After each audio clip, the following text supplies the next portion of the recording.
شوية بس اللي حصل بعدها خلاه يسيب الشغلانة للأبد. كلنا نطلب دليفري في وقت متأخر وبنكون فاكرين إن أقصى مشكلة ممكن تقابلنا هي إن الأكل يوصل بارد، لكن سيف بطل قصة النهاردة قابل مشكلة تانية خالص، مشكلة خليته يقفل الموبايل وميخرجش من بيته لحد النهاردة.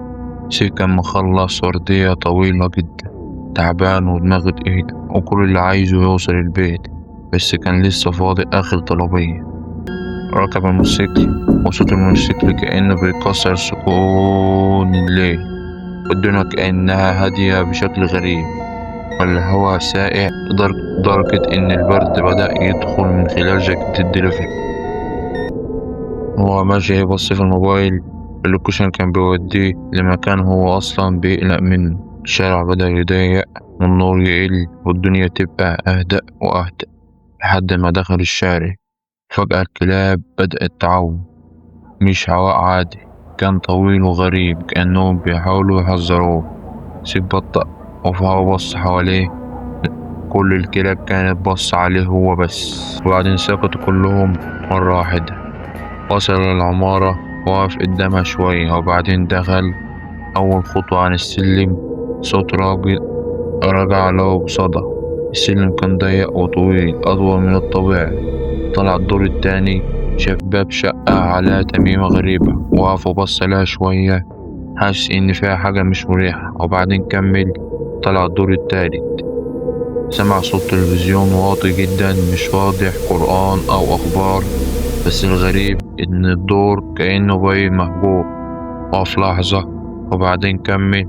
بدأ كشاف الموبايل يرعش، نور يختفي ويرجع.